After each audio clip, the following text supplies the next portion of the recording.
Welcome everyone. I am so excited that all of you have been able to join us today for an accountability webinar. Learn how an accountability webinar can help you to turbocharge your growth, your business growth in 2023. I'm Ivy Walker, founder and CEO of AskCoda and a serial entrepreneur. I've been through the mill several times with different companies. I've been both a member of an accountability group and also I have been a facilitator of an accountability group, so I know both sides of it. But I am here today with two fantastic guests who will share their perspectives on accountability groups. So, first, we have Nancy Harris, entrepreneur extraordinaire, who is the founder and CEO of Restart Consulting. Nancy will tell us a little bit about herself and what she does in a moment. And we also have Mr. Sean Woods, who is also an entrepreneur extraordinaire, who is currently a facilitator of a Vistage group. And Sean will tell you much more about Vistage. So, with that, we've set this up to be a 40-minute webinar. So, I will respect your time and we'll get what we need to get done in that period of time. And also, at the end of the webinar, I'll let you know about some resources I'll post regarding what you've learned here today. So I'll start first with you, Nancy. Give us a quick overview of yourself, your background, and tell us a little bit about Restart Consulting. Absolutely. Thank you, Ivy. I'm happy to be here today. Well, if I would tell you about myself, I would call myself a people geek. So I am fascinated by people, and I have worked in probably all areas of people development, be that from talent acquisition to leadership development to coaching to equity and inclusion. And I own a firm, as you mentioned, called Restart Consulting. And we work at the intersection of DEI, leader development, and culture change, really working with organizations to create more equitable, inclusive, and just workplaces. Based in Chicago, I have a dog who may join us from time to time on the call. We'll try to make sure Tito is quiet, but really excited to be here and talk about my experience being a part of accountability groups. And I've also, as you talked about, have facilitated accountability groups as well too. So thank you. Awesome. Thanks, Nancy. Sean, give us a little bit about your background and what you're currently doing. Awesome. Thanks, Ivy, and thanks, Nancy. I'm a serial entrepreneur as well. I love all things entrepreneurship. I started this journey of entrepreneurship in 2003, and I own a private detective agency. I'm a former homicide detective and crisis negotiator. I also own a real estate investing company where we buy, flip properties, and we also manage over 30 properties of our own in the greater Chicagoland area. And I get to spend my time with my third business venture, and that's coaching, training, and running CEO peer advisory groups and running classes, professional and personal development courses. And entrepreneurship is a beautiful journey, and I love helping people. I call it giving them a piece of the pie. I want them to feel promoted, inspired, and empowered with every encounter. Yeah, that sounds great. All right. So let's dive right in with my first question is for you, Nancy. So you and I were chatting recently, and you mentioned to me that you had been a part of an accountability group and that it had a significant impact on what you're working on. So tell us a little bit about why you sought out. What was the trigger that led you to seek out an accountability group, and give us some idea about how you felt you benefited from it. Yeah. So I don't know that I sought it out, but it was a part of, and I will give a shout out to the group that I participated in. It's called Indie Collective, and it is a 10-week program for entrepreneurs. And I loved that it had an accountability portion to it. They call it the A team. And I can tell you that what attracted me to that portion of it was that as an entrepreneur, working alone, and even if I do have other, subcontractors that I work with for from time to time, for the most part I'm working alone. So having that ability to be able to connect with like-minded peers, being able to bounce ideas off of them, And I think the third thing is to be able to normalize some things because sometimes you feel like, am I the only person struggling with this? What's going on here? So just being able to have that group has been so beneficial to say, okay, yes, this is normal. Other people are going through this has just been extremely impactful for me. Yeah, and so Sean, you and I were talking, and you made a statement that I thought was so profound, really, which is you said to me, "It's really hard when you're running a business and you're the smartest person that you know." Tell us a little bit more about that, where that statement comes from, and what that means in terms of accountability groups. Yes, I firmly believe that I live that. They say the best teacher in life is experience and trials and tribulations. And I remember in 2006 when I started my real estate investment company, it grew fast. From 2006 to 2009, it grew it to a $10 million business. And then all of a sudden, I found myself in the middle of the recession. And at that moment in time, I wish I had an accountability group. Nancy and Ivy, I was the CEO, and that wasn't chief executive officer. That was chief everything officer. And when you're the smartest one in the room, it's lonely at the top. And when things started to unravel, I only had me to think about. I had a team, but I had run it in such a way that I was a furious CEO and it went under. So in that moment, I realized I said, I need an accountability group. And I joined a small one, and that was able to help me refocus, retool, start the private detective agency, start the global training and coaching business, and then get to the point now where I facilitate and lead high performing peer groups through Vistage. And I always say that you can't go at this alone. It's lonely at the top. And if you're the smartest person in the room, you can only go as far as your talents could take you. Yeah, that's so true. And I own three businesses: a staffing company, an ethics company, and a technology platform. And Sean, I can totally relate to that feeling. There's on the one hand, there's a certain kind of distance between you and the people who work for you, naturally because you are the boss, and most people are going to tell you what they think they want you to hear, Yeah. or what they think you want to hear. But in addition to that, you as the CEO, you have the line of sight into the different aspects of the business that other people don't have. And so they just don't have the context to provide you with that experience. And then I would say, kind of thirdly, um, you're probably not going to be a completely open book. And so, that also leads to kind of a barrier to people giving you feedback. Sean, as a facilitator, talk to me about how you put a group together, because I think you have multiple, but how do you put a group together? What are you looking for, and what should the business owners be looking for when they are talking to you, for example, about one of your groups? That's a great question. Sometimes when I'm reaching out to business owners, leaders, and CEOs, first I'm looking for high integrity business owners and CEOs. And with those high integrity people, we want to help them make better decisions to get better results for their companies, their families, and their communities. So, in order to get in one of my groups, they have to have gifts, as we call it. They have to have a growth mindset. If you don't have a growth mindset, you're not going to get anywhere. They have to be interested in others, and they have to be interesting. That means they have to be able to show the ugly warts and be able to talk about all things personally, professionally, in that confidential environment. They have to be fun. You have to be willing to have some fun, because we can roll up our sleeves, do the work, but you have to have some fun. You have to be transformational, right? And that means you have to be open to growth and optimization. And last, you have to be willing to be like Gumby. You have to be willing to stretch. And for those that may not know, Gumby was that elastic character back when we were children. And if you're not willing to stretch, you can't grow.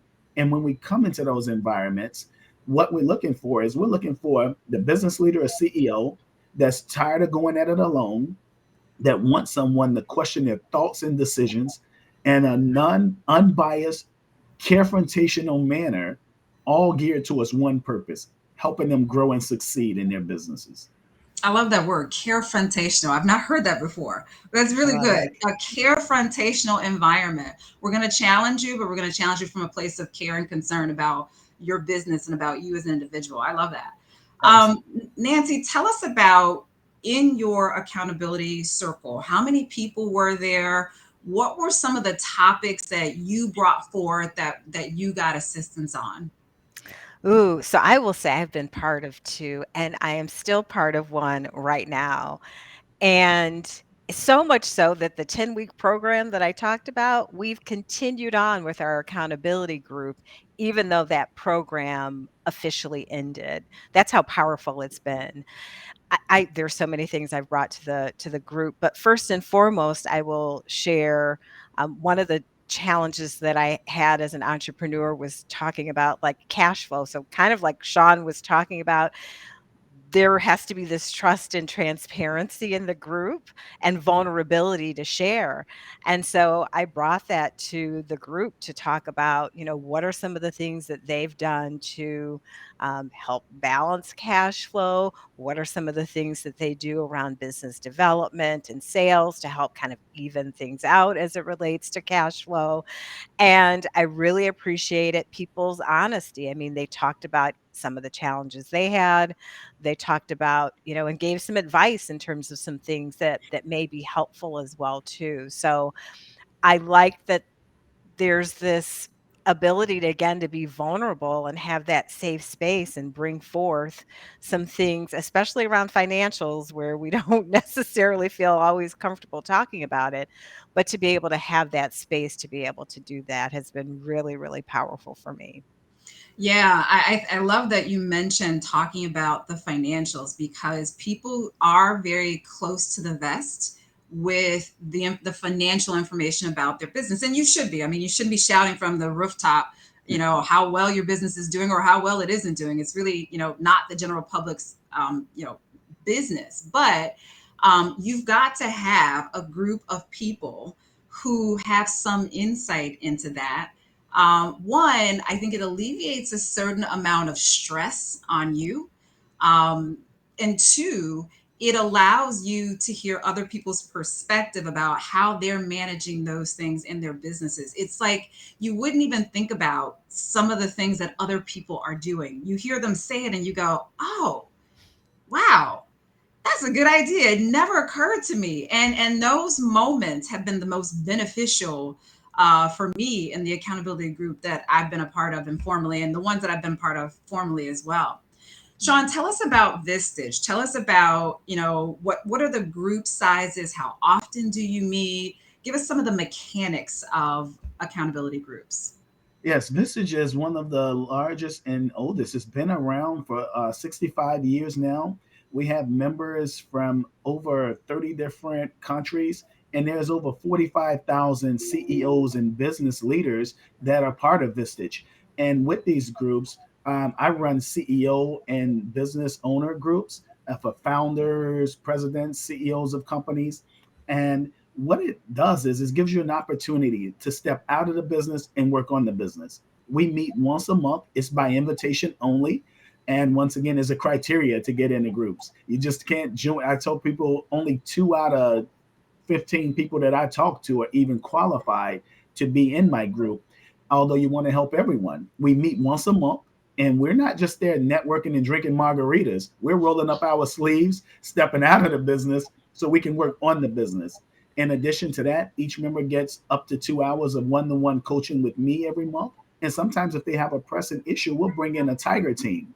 More importantly, we bring in world-class speakers, some of the top speakers into our private meetings 8 to 10 times a year, and they're not selling anything. They're giving you hard, cold advice for 2 to 3 hours, and then we hold each other accountable.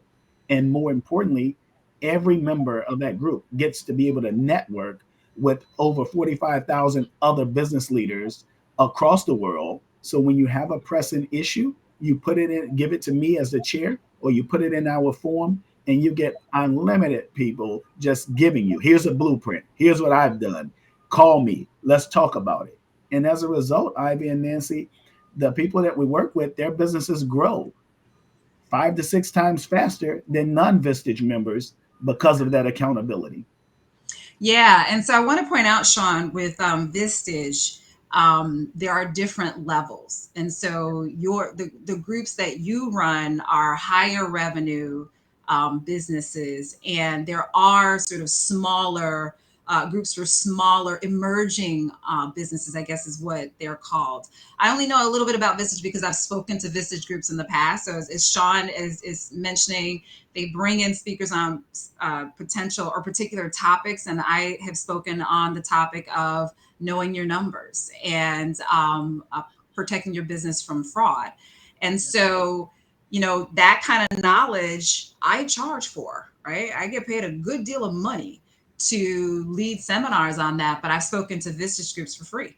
And I've done follow up with individuals who were in the sessions who identified problems based on what I was saying, and they needed some assistance afterwards. So there are some really good resources that come from organizations like Vistage, and there are other organizations out there. It's not just Vistage. Nancy mentioned the Indie Collective, where she was a part of the A Team, and there are a ton of different types of groups. So, Sean, can you tell us, and then Nancy, I'd like you to comment on this as well. What do you think are the most important characteristics of an accountability group? So, I, as a business owner, I'm watching this webinar, and I'm thinking, okay, well, I definitely could benefit from having some sounding boards, some people to bounce my ideas off of, and to talk with me, and help me strategize about some of the challenges I'm facing. What should I be looking for in an accountability group so that I get the best benefit? Give us an idea, Sean. It's a great question. Number one, it starts with the chair, the facilitator, the leader of that group. If that leader is not strong, and when I say strong, not necessarily strong as a consultant, all of us have run our own businesses and we're strong consultants, but people will join that group. For me, Nancy and Ivy, they'll stay for the group. It's the high integrity business leaders that they sit with every month, they become family with. They're able to share personal issues, everything from whether you want to talk about a divorce, whether you want to talk about a mental health problem, whether you want to talk about a crisis, on up to pressing business issues. And what you want to look for is people who everyone signs a confidentiality agreement, everyone has a similar interest, and that's to help everybody succeed. On our watch, we say no person or no business will be left behind. You want to make sure that they're showing up because you need every perspective around the room. Make sure individuals have embracing healthy conflict. Make sure that you're doing activities to build trust so that they can really have that camaraderie and that sense of purpose and belonging. And we challenge each other to show us what the ugly warts are, and we're going to help you overcome it. So make sure that you're talking to the coach. You know what the coach is you're going to get from that coach. Make sure you take a look at the people that you're going to be sitting with every month that's going to be helping you, and make sure you are aware of what you can also bring to that group, because all take and no give makes it a dull day. Yeah. Nancy, now you have a little bit of a different experience. Your current setup sounds like it's facilitator less. So it sounds Correct. like it's you guys have continued on outside of what you were doing with the Indie Collective. Tell us about how that works. Well, some of the things that Sean mentioned, I think are really important. And first and foremost, this piece around, this values alignment. We're all there, we share similar values, and we're all there to help each other succeed. And so I think as a result of that, we've been able to continue on and keep motivating ourselves. We've also built this high degree of trust amongst us. And so, I want to see the other people in the group succeed. So it's not just about me.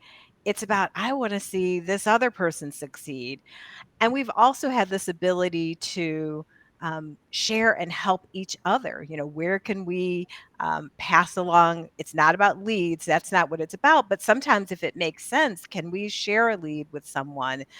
Can we then recommend someone to someone else? So there's someone who's in my accountability group who is a fantastic sales coach. I don't know if I can say her name, but I was like, she's fantastic. And I have recommended her to a number of people. She didn't ask for it. It's not one of those where, it's like, you get a lead, I get a lead. That's not it. but it's I do it because I want to do it, and I do it because we have shared values, and that I know when I recommend this person, that person's going to do a phenomenal job. And so, how large is your group? Our group is small. We have 6 people in our group. And how often do you meet? So we meet monthly. Okay. And about how long are the meetings for each of you? Nancy, how long are your meetings? And then Sean, how long are yours? Our meetings are typically, we set them for an hour, but we usually go over a little bit of time. So probably anywhere between 60 and 75 minutes. And what about you, Sean? Awesome. We're challenging entrepreneurs to step out of the business so they can work on the business. And most of them have time crunches. We meet once a month, full day from 8 to 4. And what most CEOs and business leaders say is, Sean, I don't have that time. But yet, when they come and embrace it, they say they get 3 times the value and 3 times their time back to do other things. And because if you're not spending time working on the business, what's going to happen to the business? You have to be strategic rather than tactical. Yeah, I mean, I love the phrase working on the business and not just in the business, which we know was popularized by the E Myth a couple decades ago. Which, if you haven't read the E Myth, it's a couple decades old, but you should absolutely read it. You should absolutely read that book. I continue to recommend it. Back when I was running a facilitator in an accountability group called the Runners Club, it was part of the curriculum, so to speak. Everybody had to read that book. Nancy, how do you guys set your agenda since you don't have a facilitator? How do you set the agenda for the 60 to 75 minutes that you spend together? Well, I will say when we were part of the more formal program, there were a set of guiding questions that we have for each session, and we would allow each person a certain amount of time to present a problem, to bring forth to the group. Now I would say we're a little bit, now that we know each other, we still allot time for each person. We don't necessarily follow the formal questions. It's kind of like bring whatever business challenge that you have to the group. Let's talk about it. Let's brainstorm. Let's give advice, resources. And so that's how we've structured it. So it kind of went from a little bit more, formal to now that we know each other, we understand, we trust each other. We just provide space for all of those individuals to share their problems, and we provide advice and input.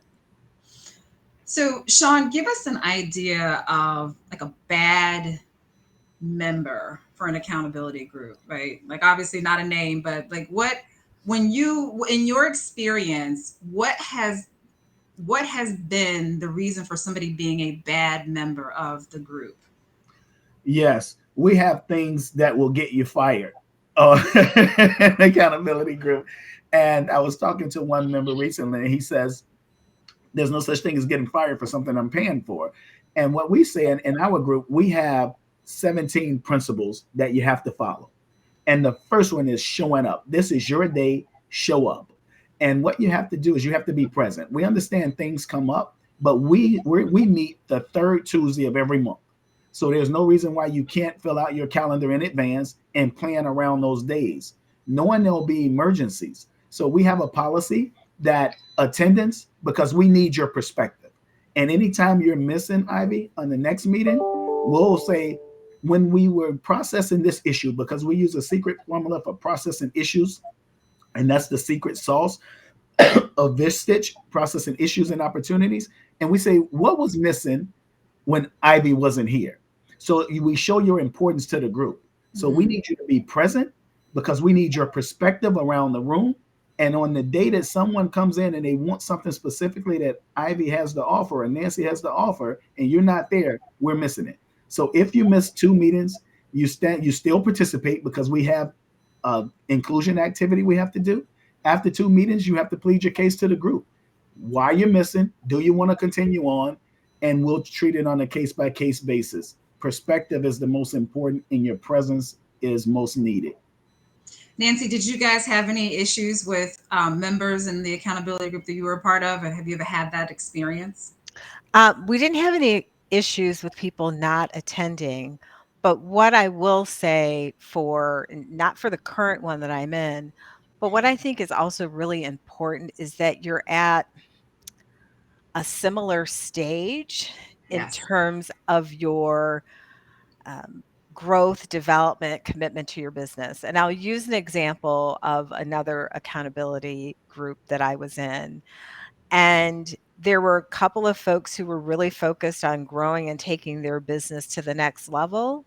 And then there were a couple of folks who were, should I go back into corporate? They weren't really sure.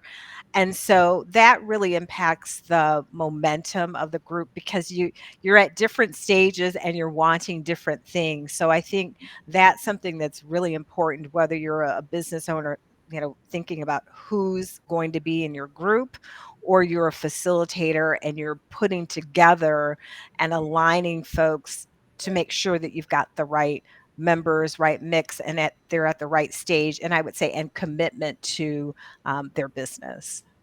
That's an incredibly critical point. I think it's very important to recognize that businesses need to be similarly situated, right? So the founders, the CEOs need to want the same things. Part of when I was a facilitator with the Runners Club, we had a kind of a mix. Like we'd have a massive group of 30 business owners, with some people at the startup stage, just leaving their jobs and just forming their companies. Then we have some people who, had been in business a while and were looking to grow their revenues. And then we had some people who were looking to exit. They had successful businesses and they were really looking to exit. And the curriculum that we have put together, by curriculum, I just mean we'd bring in a speaker every month, and then we'd focus, afterwards on different issues. But it didn't necessarily match where everybody was at that particular point in time, and so it wasn't the optimal sort of alignment. And everybody couldn't contribute equally to a discussion about one company's issue because they had no context. Some people had absolutely no context for the challenge, and whereas they were learning, right, they were at a stage where they could learn, they were not at a stage necessarily where they could contribute. And that sort of detracts from where everybody else is. Now, that doesn't mean that everybody needs to have a $10 million business to be in an accountability group. You can have a $500,000 business and be in a group with somebody who has a $10 million business. You want the same things is what's important, and you're aggressively pursuing those same things, which is important. So I just wanted to raise that issue. Sean, talk to me about competitors being in the same group, because I know this is something, back in the day when I was talking to Vistage, that came up. Talk about that. Absolutely. And right before I go into that, I also something else came to mind that in our group, we check egos at the door, Nancy and Ivy. I always say I have a small ego, and if your ego is bigger than mine, then there's no room for you in the group. But we check egos in the door. We want compassionate people. But that's a good point. When we think about competitiveness and competitors in the group, we have non-competitors in the group, no competing businesses. Now, we have several manufacturing companies in our group because as long as they're not manufacturing the same thing, they're not competitors. But what I do is any member that I'm going to bring on board, I then talk to the group about and say, hey, does anyone see any conflicts with this particular business and a person? Because competitiveness can be, maybe you don't want your neighbor in the group because you don't want your neighbor or your best friend in the group. It's not always about competing businesses. It's about so many other things. So the group gets to say, nope, I want this person, I want this business. And if they're not a fit for our group, I'll match them with another Vistage chair or another Vistage group. But the reason is you don't want people in there holding back. You want them to be able to share, and you don't need to be in the same business to be able to help each other. So you don't want to dampen vulnerability, which is Absolutely. a core key issue. Um, Sean, talk a little bit about, you mentioned people being willing to share kind of even things like their mental health challenges. This Yes. is something that's really kind of critical in this environment that we're living in. A lot of people are dealing with issues that have surfaced post COVID, right? COVID brought out a lot of stuff in a lot of people. And I think we're more openly talking about mental health and the importance of mental health. And just as entrepreneurs, one of the things that I know from having coached entrepreneurs for, over 10 years is that there's a lot of stuff in there. And because we're the boss, we're the leader, we tend to hold that stuff in. Talk about how you work with that and how you advise people to tackle those issues. Yes.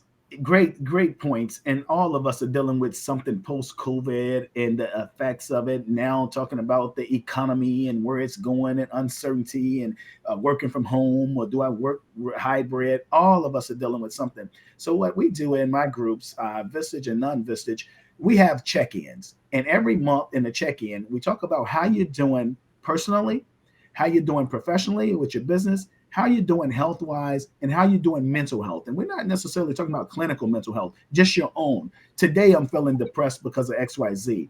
And Nancy and Ivy in my groups, they can't use a seven. As a matter of fact, sometimes we use a three, six, or a nine, right? Because seven is the standard for I'm just doing okay, but I'm not doing okay. And with a three, six, and nine, how you doing? And we talk about why. And based on the person's responses, we may delve a little bit deeper into that issue when we do issue processing. We may talk about it and talk about who else in this group has been through that. What did you do to overcome it? So it's very important, because if you're not there personally, it's definitely going to impact your business and what you do professionally. So we want to get on top of that, and we want to get some resolve as fast as possible. Nancy, recommendations for finding an accountability group. How did you find Indie Collective, and what would you recommend business owners do to start to try to find the right group for them? Yeah. I found Indie Collective through a former client turned friend who recommended it to me based on her experiences. So I would say start there. Start checking in with your network, with either, former clients, friends, colleagues, fellow entrepreneurs, to see what groups they're part of. That probably is, I would recommend that the most. I mean, of course, you can do a Google search and find out, but I would say tap into your network, ask and see what groups and networks that they're a part of. Sean, any additional thoughts on finding a group? Absolutely. There's lots of groups out there. I say do your homework. Talk great points, Nancy. Talk to the people, trusted people you know, the trusted advisors in your circle. More importantly, what I do is I have an introductory conversation. It's a 5 to 10 minute conversation to even see if we're both a mutual fit for each other. If so, I take it to a 30-minute conversation or meet and greet. We meet for 30 minutes. We dig a little deeper. And from that point, if we both think it's a fit, I give them a complimentary coaching session, a 60 to 90-minute coaching session with me. We dig deep into their issues, we dig deep into their goals and aspirations. And at that moment, I'll invite them into our group. Come hear one of our dynamic guest speakers. Come see some of the things we do. Go to lunch with one or two of my members, and then we'll all decide if we are fit. So I want them to test drive it before they come on board, because I want them fully aware and fully sure that this is something they want to do. And because of that, we haven't had much of any turnover in the groups that I run. So, Nancy, any thoughts, stuff we haven't covered that you as an entrepreneur, if you were watching this, you would say, I wish they had talked about, is there anything that crosses your mind? No, I think you touched on it. It was like the hesitancy people may have around, I think Sean mentioned this, around time or time commitment. But I would say put that on the back burner, because the time that you use to invest in yourself, that development is going to make you a better business owner. It's going to make your business more successful. So I know sometimes that may be a concern around time and the commitment there, but I would say invest it in yourself. That's the best place and the most ROI you're going to get. And what about you, Sean? Any thoughts on, if you were watching this as a business owner, anything you would have wished that we hit on? I would say the time and the dollars. Oh, and well put, Nancy. You can't afford to not invest in yourselves, right? Whether it's a college degree that's going to cost you these things, when you invest in these peer accountability groups, you're going to double or triple your business if you're in the right group. You're going to have someone to question your thoughts and decisions. So I would say that we touch base on a lot, and most times people get on the seat, on the edge of the seat. Sometimes just experiment with it, because you never know how you're going to grow or how you're going to benefit from something until you try it. So don't be afraid of accountability groups. Don't try to be the only person out there doing it by yourself. Get with some people that want to help you. Yeah, so one of the things that comes to my mind is we haven't put a dollar amount to it. Like, how much is this going to cost me? Mhm. And the reality is that it could cost you nothing. It could cost you a little bit. It could cost you a lot. It really depends on what your needs are and what kind of accountability group you find yourself becoming a part of. So, I'm not ignoring the question of price. It's just it's very difficult to say. I mean, again, it could be free, it could be $300 a month, it could be $1,000 a month, it could be $2,500 a month.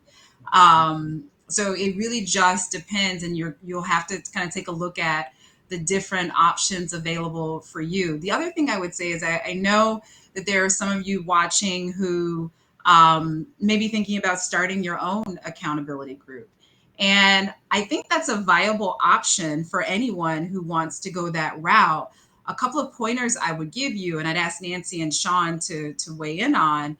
I think it's important, first and foremost, to recognize how much of a time commitment you're willing to make, because somebody has to steer the ship a little bit, right? Somebody has to put some thought into it a little bit, right?